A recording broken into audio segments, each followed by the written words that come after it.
চাঞ্চল্যকর এক ঘটনা। চট্টগ্রাম সিটি কর্পোরেশনের সাবেক মেয়র মঞ্জুর আলমের বাসায় গিয়েছিলেন এনসিপি নেতা ও সংসদ সদস্য হাসনাত আব্দুল্লাহ। সেখানে ঠিক কি হয়েছিল জানতে হাসনাত আব্দুল্লাহর সঙ্গে যোগাযোগের চেষ্টা করা হলেও তিনি ফোন ধরেননি।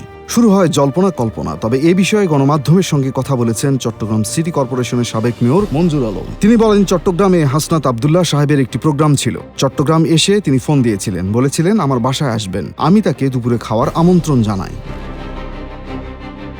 সাবেক এই মেয়র জানান, লোকাল কিছু ছেলে বাইরে জড়ো হয়েছিল। পরে হাসনাত আব্দুল্লাহ নিজে গিয়ে তাদের সঙ্গে কথা বলে 5টা থেকে 6টার দিকে এলাকা ছেড়ে চলে যান।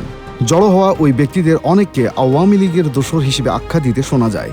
এ নিয়ে প্রশ্ন করা হলে মঞ্জুর আলম বলেন, আমার নামে তো কোনো মামলা নেই, আমি আওয়ামী লীগও করি না, আমি আওয়ামী লীগের দোসর কোথা থেকে হলাম? তিনি বলেন, আমি তো বিএনপির মেয়র ছিলাম, আওয়ামী লীগের তো আমি কিছুই ছিলাম না।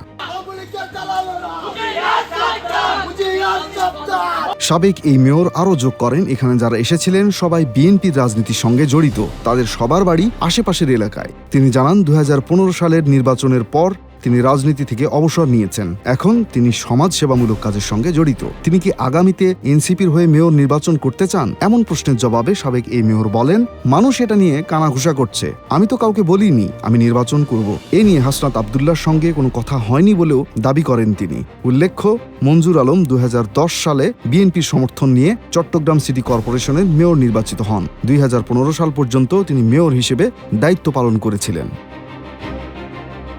আরিফিন আল ইমরান, RTNN।